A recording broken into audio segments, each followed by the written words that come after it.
hell did I just watch tonight? Did I watch Smackdown Live or did I watch a Saturday morning kids cartoon? I don't know. I don't know what the fuck WWE was thinking tonight with some of the things they did. You had New Day with a pancake eating contest. You had the what was supposed to be Dolph Ziggler versus Baron Corbin turned into two singles matches. If those two won their matches, they got put to the Fastlane Championship match. And who didn't see those results the way they ended coming? I mean, come on, seriously. You had Jinder Mahal come out and talk shit on Randy Orton for being the ninth in the top 10 rating when the dude isn't even on the list of the top 10. We get, I guess, some sort of explanation of why Dolph Ziggler left 7 weeks ago and is back now. This has to be one of the worst SmackDowns I think I have seen in a while. We did not see AJ Styles unless I missed something. We had Sarah Logan versus Charlotte. Who gives a shit? The women need to be booked better than they are. Too much of the same thing. It is just boring, and I am tired of it. Daniel Bryan and Shane McMahon seem to have a little bit of disconnect. It's more disconnectees. I don't know where they're going with this still. None of us do. A lot of us do expect, some do expect this could lead to Daniel Bryan wrestling at WrestleMania. As of right now, that is not happening. I don't know. It's like they either have to clear him for Mania, have him wrestle at Mania, give him what he wants, or drop this completely. Because if you're just going to have him not wrestle at Mania and you just have this whole thing go and stretch out until his contract is up, what is the fucking point?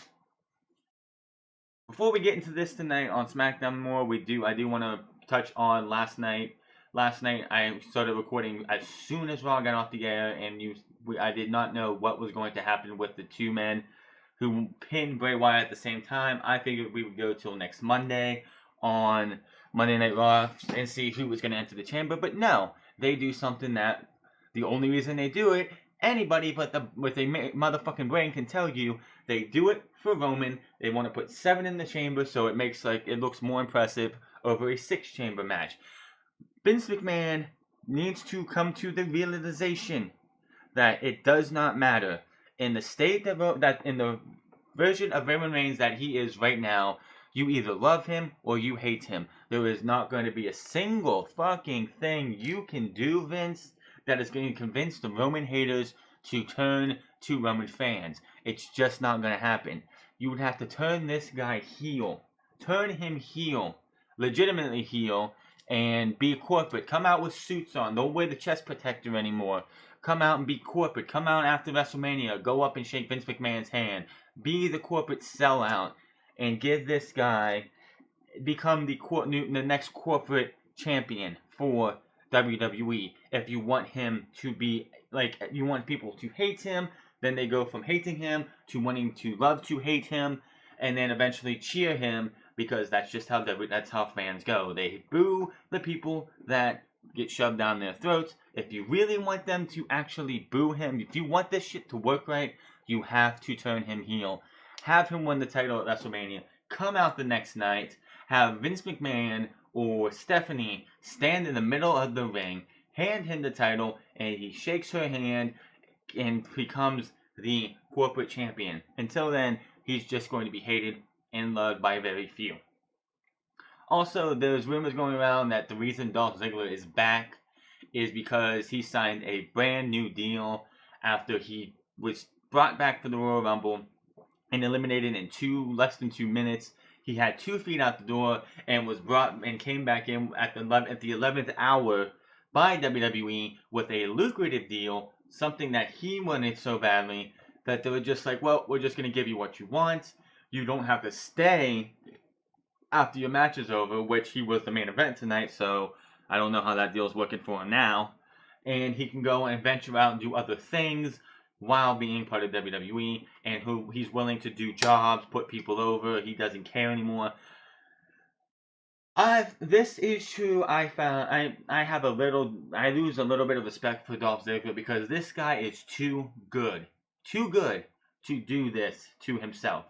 This guy thinks so little of himself that I feel he would be put on. He would go try and do something for an independent booking, and he would be so self-conscious that he has been booked so piss poorly in WWE since he won the title from Alberto Del Rio after WrestleMania a couple years ago, that he doesn't even find any value in himself to go outside and pull a Cody Rhodes or Neville when Neville's contract eventually runs out and he's out of WWE.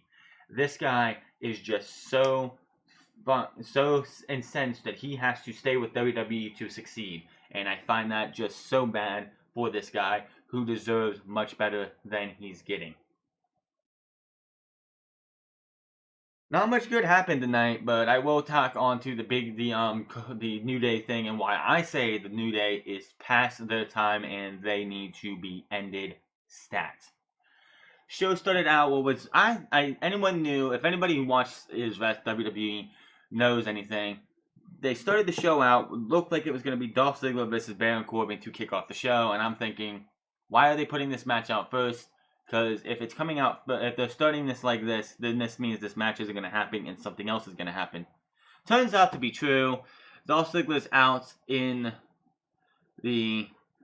out for the match. Comes out with the scratch of the turntable, scratch. Comes out with no music, sits there and looks for a minute, and then his music starts. He's out in the ring, ready for this match. Baron Corbin's music hits twice. Baron Corbin does not come out. We do, of course, for the second time. Anytime you have a person's music hit and they don't come out, it's obvious that something happened in the back. Why they play the music again, I don't know. Just to be like, oh, they're playing mind games. No, it's always something happened in the back. This time, Kevin Owens and Sami Zayn are beating the bejesus out of Baron Corbin. They go to walk away. Baron Corbin starts to get up. They go and beat him down again. Throw him into looked like a kennel cage that was sitting right there and beat him down a little bit more. Say one down, another one to go, in which we had them come out, and this was clever though, the way they did this when they came out to confront Dolph Ziggler. You had Sami Zayn and Kevin Owens on the ramp. Sami Zayn walks off to the side and goes through the back end of the crowd while Kevin Owens is coming down to the rampway. Which I'm thinking, there's the other side. It's not like you have a third person with you. The other side, also he could go out that way, but no, he comes out of the ring and meets Sami Zayn in the crowd and starts fighting him. Of course, Kevin Owens meets them both and helps Sami Zayn beat down Dolph Ziggler. Typical heel beatdown. These two beat down Dolph Ziggler enough to where they get him back into the ringside area. He eats a haluva kick, and that was it for him. They start backing out. Baron Corbin comes out from gorilla position, and they beat him down some more, throwing him into the steel barricade off towards the ramp instead of the soft stuff, the hard stuff, which you should be careful didn't turn into those. So that was how SmackDown last started. Then we had Sarah Logan versus Charlotte Flair. First, the Riot Squad came out. Then Charlotte came out. Then who else would come out to help to be the aid of Charlotte than Naomi and Becky Lynch? This is why these factions need to go. We see the same 6 women over and over and over and over and over again and again and again. And they already announced that next week we're going to see the Riot Squad versus these 3 women, as we have seen countless times. I would like to see singles matches between Sarah Logan and Liv Morgan, or Sarah Logan and Ruby Riott versus Becky Lynch without nobody around. Get this stuff done. This is obviously going to be leading to probably a match between Charlotte Flair and Ruby Riott at Fastlane for the Women's Championship. So that's where this is all leading to, in my opinion. But we will see a match we've seen countless times next week with these 6 women. Charlotte picks up the win. They said something about how during this match that Becky Lynch and Naomi are doing a good job at keeping the Riot Squad members at bay. And I'm like, what the hell are you talking about? Liv Morgan and Ruby Riott have been on by the announce desk, by the commentator's desk, and Naomi and Becky Lynch have been on the other side of the ring, and they haven't had any interaction unless it happened during the commercial break, which the picture-in-picture hasn't been working for my cable for whatever reason, so I don't know what's happening during the break. So I don't know where that comment came from, but they just sounded really stupid on that one. Then we had a nice little backstage segment between Shane and Daniel Bryan, and Shane questioning Daniel Bryan and he has a solution for a problem caused by Kevin Owens and Sami Zayn from earlier in the night. So as soon as this commercial comes down, we can look at that. I'm just going to jump right into this. So Kevin Owens, Sami Zayn. Either one of those guys is the type of WWE champion you're looking for? Even after they did a double beatdown and took away two guys worthy of an opportunity. Well, I'm here to say it's not going down like that tonight.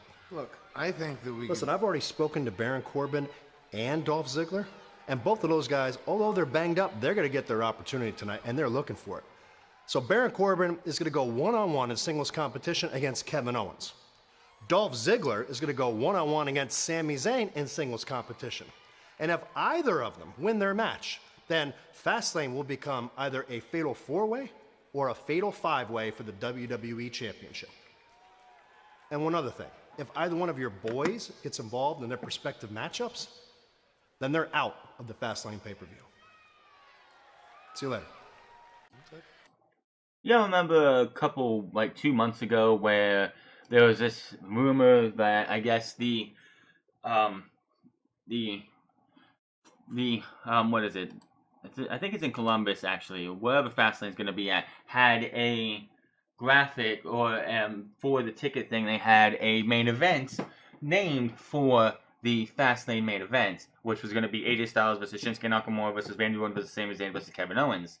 Well, Nakamura taken out of this match because he won the Royal Rumble. Randy Orton looks like he's going to challenge for the U.S. title, which, by the way, he hasn't won in his entire career, which I find that's shocking. But I've been around watching this I've been watching Randy Orton since his career started in WWE, pretty much. So it's people who don't know, Randy Orton has held every single title in WWE but the U.S. title. But that's not the point here. So, do you think they were going to cut this down to a triple threat match and just have these two guys go up against AJ Styles?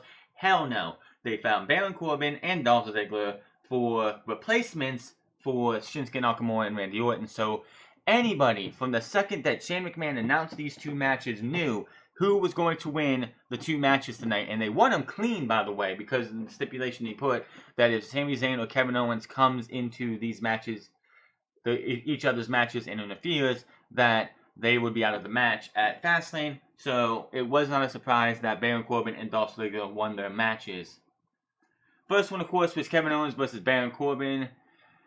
Match ended with an end of days. I really didn't care because I knew the match result. It was going to be Baron Corbin winning it. Baron Corbin, of course, got worked on for the majority of the match for his injuries from previous earlier in the night. But, you know, typical. Then we had Bobby Roode issuing a U.S. Open challenge, but that does not get, we're like, okay, so it's nice to see that they want to keep the U.S. Open challenge a thing, but then, of course, who answered it was good, but then what happened? This Jinder Mahal makes his presence known, and everything just goes to hell from there. Now, obviously, the Open challenge is for anyone in the locker room. But for tonight, I'm hoping that the man who accepts my challenge comes out here and meets me face to face, rather than coming out here and hitting me with an RKO out of nowhere.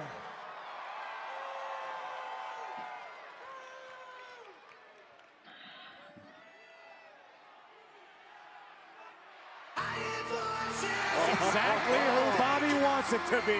So yes, Randy Orton accepts the challenge, but the way this thing went down, they're pretty much mocking the U.S. Open Challenge that John Cena, which was the best that this WWE U.S. Championship has had since its inception, really much, was when John Cena was the United States Champion a couple years ago with the U.S. Open Challenge. Before the match could even start, Jinder Mahal, for whatever reason, comes out and puts his 2 cents in, so I'm going to wait for his music to stop.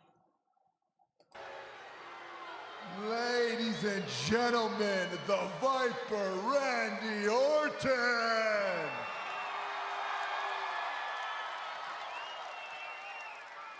Well, Randy, at least the WWE Universe respects you. I wish I could say the same thing about the SmackDown Live roster. Who, by the way, voted you number 9 on the SmackDown Live Top 10 Superstars list? Now, Randy, you and I, we've had our ups and downs. I even beat you for the WWE Championship. Don't remind us. But I respect you. Don't remind us who you beat for the WWE Championship. The rest of the SmackDown Live roster, they think you've already peaked. I don't give a damn about any top 10 list. Really, Randy, you expect me to believe that? 16 years in the WWE, number 9. 6 months in the WWE, number 5. I said that. So here they are trying to use this top 10 list in storylines, like yawn. Already fancies himself as a future legend. I mean, this would mean a little bit more if Jinder Mahal meant something like if he was on the top 10 list, but the dude's not even in the top 10 list, so who really cares what he has to say about this top 10 list? So I don't know what they're doing with this whole SmackDown top 10. It doesn't look like it's going to be a weekly thing, which, quite honestly, if it's a superstar vote, then I can understand why it wouldn't be a weekly thing. But like I said, it feels like they're just mocking the U.S. Open Challenge that John Cena initiated a couple years ago when he won the United States Championship for the first time in years. And he put on stellar match after stellar match after stellar match. And they had AJ Styles say he was going to do it, and nothing really came from that. And here's Bobby Roode trying to do it too, and he gets interrupted by Jinder Mahal when Randy Orton tried to answer the challenge. Killer. Those are some pretty big words for a man who couldn't even make the top 10. Yeah, you tell him, Bobby. Hey, you want to know why you didn't make the list? It's because nobody here respects you.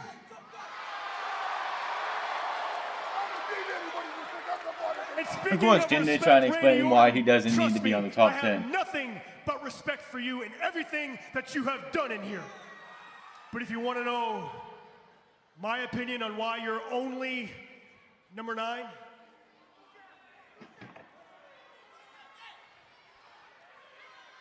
maybe it's because everybody here, including myself, are getting sick and tired of being attacked out of nowhere.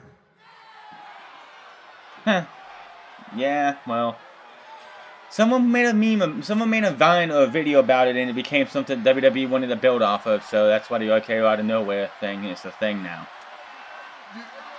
Are you talking about like when I do this? So he hits the Neil Singh, I think it's the Neil, with the RKO, and then he tries to, they do a little bit of something here. Coloss to Bobby Roode. And then he hits a Coloss to Randy Orton. So what they did, the reason they probably did this is because we're probably going to see Bobby Roode versus Randy Orton versus Jinder Mahal at Fastlane for the United States Championship, because we can't have a one-on-one championship match. Heaven forbid, because that's how the thing used to be. Champion versus challenger. Paul Heyman was right. Now it's champion versus challenger versus challenger versus challenger versus challenger. They don't do champion versus challenger anymore. I mean, for all we know, and I hope the hell they don't do this, we're going to see AJ Styles versus Shinsuke Nakamura versus challenger number 3 for the WWE Championship at WrestleMania, because WWE doesn't want to have a singles match for the WWE Championship. They only want a singles match for the Universal Championship, unless they do put Seth Rollins in there, which a lot of people are saying that would be something to do for them to go full circle with those 3 guys. So I hope they do something else with the WWE Championship. I mean, with the US Championship. If they're going to do the Open Challenge, then do the freaking Open Challenge. Don't just sit there and be like, oh well, I'm the champion, and I'm going to open the U.S. Open Challenge for anybody to do. Come challenge me, and then they just something X, Y, and Z happens, and then it doesn't happen. It's like, I don't want to see that at all. Give me a U.S. Open challenge like we would have seen with John Cena, only different because it's different. There's a different champion with different superstars.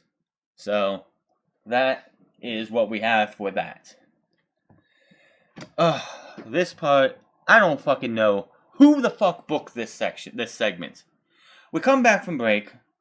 They show they're doing some kind of, I think it was the Fastlane advertisement, Fastlane in March or whatever, and then they show in the ring. You see in the ring a table filled in the ring with pancakes, and oh my goodness, I don't know what the fuck they're doing. I'm tired of this whole pancake thing. The New Day has to go. The New Day needs to break up. They made a little tease, of course, when Biggie said that they're the tight-knit group and they're never going to attack each other back before Survivor Series and all that good stuff. But they just got to end. If this is the best you can fucking do, and pancake eating contest to see, have Big E just sit there, grab a bunch of pancakes and try and stuff them in his mouth, which he didn't eat any, by the way. This is the best you got for the New Day? Just end the New Day. Have Big E turn heel on him, beat down both guys, and go off and have a singles push. Or something, because this garbage is, I do not want to see this garbage on TV. Are you kidding me, though? Then you had Gable and Benjamin come out, telling these guys to go open their own version of IHOP and leave the tag team division to serious competitors like themselves. They have a match. Big E and Kofi Kingston win that match, but the whole thing in all, it took SmackDown back 10 plus years on good quality TV. What the fuck was that shit? I am just like, I'm sitting here like, what the hell am I watching? Why is this even on my TV? Give me good wrestling. Give me good storylines. If you want to have the entertainment's fine, but that wasn't entertaining. That was childish and stupid. I don't know why WWE continues to put this kind of garbage on WWE TV. I don't want to see it. I know nobody wants to see it, but that's what we get on a Tuesday night. If the New Day is going to be around, and this is all you got for them, it's time to put an end to the New Day. Plain and simple. They've been around forever, and they're just old. They're old news. You don't have them in the tag team title hunt at all, and you have Shelton Benjamin and Chad Gable coming out here trying to campaign for a better SmackDown Live tag team division. They went up against the Ascension and Breezango, beat both of those teams, and then they lose clean to the New Day. So what was the fucking point of building them up with this, making a mockery, like cleaning up all the garbage in the SmackDown Live tag team division, if you're just going to have them lose to the New Day 1 week after having 2 solid weeks of victories? So I don't know what they're doing, but I just don't want to see the New Day on TV anymore if you're just going to do that. No. Let's see here. In the back, we have Renee Young with Ziggler, who explains his recent actions, which I tuned out for most of the stuff, so I got to hear this myself. Because Dolph Ziggler, you got a lot of explaining to do. I don't know why WWE continues to go this route with things, but what the heck just happened?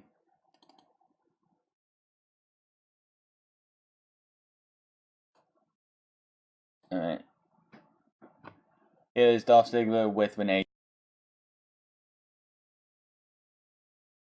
Ever since you abdicated the United States Championship just days after you won it, we actually haven't seen too much of you around here, but now given this... I know, Renee. I think I've been a little more selective with picking my spots and finding opportunities, and somehow here we are, another opportunity. Renee, I live for this. I love this. I love it. And it's about doing what I was put on this planet to do. Perform in that ring. And no one does what I can do. No one is better than me. No one will outshine me. And Sammy and Kevin, they know that. They know that more than anyone else. And that's why those cowards, they attack me from behind, because they know what I'm capable of. They know that I won't be stopped, but it's going to take a hell of a lot more than that to stop me. The reason I'm here right now, the only reason I am standing here, the reason I'm back is for one thing only, one thing that's eluded me my entire career, one thing. I want to main event WrestleMania. And I'll be damned if I don't walk in there as WWE champion. So the only reason, so you gave up the U.S. Championship and came back in the Royal Rumble to be eliminated within less than 2 minutes to go main event WrestleMania. So you just came into the Royal Rumble, didn't do crap, let yourself get eliminated in less than 2 minutes, and didn't try to even win the Royal Rumble, which would have got you a main event of WrestleMania. No, you want to go to WrestleMania as the WWE Champion, which you're not going to do because we're hopefully still going to get AJ Styles versus Shinsuke Nakamura, which is should be the main event of WrestleMania, not Roman Reigns versus Brock Lesnar, but we know how WWE is going to go with that. But that's all. That was your explanation. You left the U.S. title in the ring so you could go away and be selective with your opportunities. And here's an opportunity tonight that the only reason you have this opportunity is because Shane wants to try and one-up Daniel Bryan, and it was supposed to be a one-on-one match between you and Baron Corbin, which I thought was going to be some kind of screwjob finish, which we saw last week. They were going to try and just redo what they did last week, have Baron Corbin come out and taunt AJ Styles if he would have been at ringside, and they could have did the exact same thing to make it a fatal 5-way. Nope, they go 2 matches after they get beat down a little bit. So I don't know what WWE is thinking, but this SmackDown, man, when the brand split started, SmackDown was doing pretty good television. They were having a lot more hits than misses on segments on the show. Good matches, good segments, and they had good television. Then this show has just gone further and further and further and further and further and further and further and further and further down the garbage drain since WrestleMania and since the Superstar Shakeup last year. So, this is just so annoying that they have Dolph Ziggler, this guy who he says it every single time. I do it better than anyone in this ring. I perform better than anybody in that ring. That's his shtick every single time, and he hasn't backed it up. Yes, he won tonight. He beat Sami Zayn in a clean victory. No tomfoolery, no nothing, no rolled up tights or anything. But it was a pretty decent match between him and Sami Zayn. I knew the results, and I'm like, don't even care. When SmackDown and WWE really wants me to care, I will pay attention more than I am now. I pay attention to NXT because NXT is where it is, where it's at. 205 Live, I might probably start watching. Hell, I might even review the first round of the 205 Live Cruiserweight title tournament after the first round's over next week, simply because they are starting to put on some good matches. They just need to get that out from after SmackDown and the Mixed Match Challenge. So I don't know what else they're going to do, but we do have a Fatal 5-Way going into the Fastlane pay-per-view next month. So the main event is set for Fastlane. I know we still have another week until the Elimination Chamber. Can we build more Fastlane for SmackDown instead of having 2 weeks to throw together like we're going to have if they don't build anything else? Because the only thing we have built for Fastlane is the Fatal 5-Way championship match, and they only have 2 weeks after the Elimination Chamber till Fastlane. Make the match next week. Bobby Roode, Randy Orton, and Jinder Mahal for the United States Championship at Fastlane. So we at least have something else. And it looks like, and I will talk about that too, we do have the Bludgeon Brothers and the Usos have a little bit more of a tease. This one was pretty good. You had one of those stupid backstage like someone holding a camera phone and the words come up for the Usos, again giving you another reason why they are the best tag team in the WWE. And then of course the Bludgeon Brothers give them a nice little mark, a little warning pretty much, which they're teasing it, and hopefully they just make the match next week. So yeah. For the past couple of weeks, me and Uce been telling y'all how we run things here on Smackdown Live. There ain't another tag team on this roster who can steal our shine. Nah, you can try to, but it's lights out to everyone who challenges us. A lot of cats out here trying to step up to the Uso. You can try to. Hey, you stand up, and we gonna sit you right back down. We're not just any other tag team. We're brothers, real brothers, the bloodline. And there ain't nothing that can break this bond. Ride or die, from the womb to the tomb. Run up and get done up. Welcome to the Uso. Pay attention.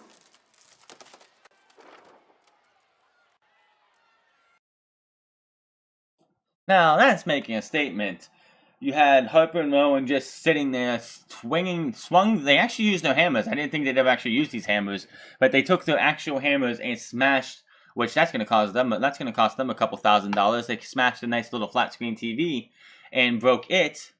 So yeah, you have the Bludgeon Brothers. So I'm expecting Bludgeon Brothers versus the Usos at Fastlane. So the title matches, as I see it, are going to be the Fatal 5-Way, Triple Threat, Randy Orton, Jinder Mahal, and Bobby Roode for the United States Championship at Fastlane. The Women's Championship will be Ruby Riott versus Charlotte Flair, and the Bludgeon Brothers versus the Usos at Fastlane. That is going to be four matches at Fastlane. So that was SmackDown Live. Not much else happened. Nothing else actually happened tonight. So WWE just wants to put on some shitty ass booking, and I don't know what the this is supposed to be the road to WrestleMania, where they actually care about the booking. They care about getting ready for the WWE for WrestleMania. I don't feel that. I don't feel like they actually care. Yes, they have to build towards the Elimination Chamber and Fastlane, but other than Shinsuke Nakamura and Asuka at WrestleMania, we don't have any. It just feels like they don't even care about anything else yet. Yes, by the time we get done with the Elimination Chamber, we will know who's going to face Brock Lesnar at WrestleMania. Roman Reigns. We will have Ronda Rousey's contract signing, which and I said this on Twitter last night. So you had somebody not under contract who has a shirt already made, her own entrance, own music, which I don't think she's going to be using that her entire run, and her Titantron of her own, yet you want me to believe she hasn't signed a contract yet. Bullshit. Bullshit. But if that's true and she hasn't signed a contract, why the hell is she stepping through a WWE ring, pointing to WrestleMania if she's not even under contract? What will we see at the Elimination Chamber between her signing her contract, Stephanie McMahon signing the contract, having her sign a contract, and then Stephanie McMahon being a stupid moron to sit there and try and belittle Ronda Rousey, and that's going to set up the match between her, Stephanie, Triple H, and whoever the hell else at WrestleMania. So that is going to be all for that is your SmackDown Live review. There was not much tonight. I mean, we do know that it is a Fatal 5-Way, and the seeds have been planted for the women's match, even though you can say it has, but it hasn't. It has the U.S. title, the tag titles, and the title, and that's about it. Other than that, I don't know what else they could put on this show for Fastlane. It's a 4-title match show. That's all I know right now. There is a rumor going around that WWE is going to be going back to dual-branded pay-per-views for everything. I will talk about that on Saturday's Unscripted. If you want to check out last week's Unscripted, it is on the channel right now. Go check that out. I talk about Ronda Rousey's real reason for Ronda Rousey being in WWE, and Triple H possibly getting more power in WWE, and much, much more. Make sure to find out my WWE Unscripted episode 6, where we talk about all that and more. I will be back here tomorrow for some NXT, which I am looking forward to. We have Roderick Strong versus Pete Dunne for the United Kingdom Championship, with Roderick Strong winning his match in the Cruiserweight title tournament last week. I highly doubt he beats Pete Dunne tomorrow night, but we will have to wait and find out. I will have a review up for that right after the show goes off the air. But make sure to find me on Twitter at TheFrance. Find me on twitch.tv/TheFrance08. And I will see you guys tomorrow for NXT and Saturday for more Unscripted, where we will talk about the possibility of dual-branded pay-per-views, as well as so much more as the news breaks. We will get it all done.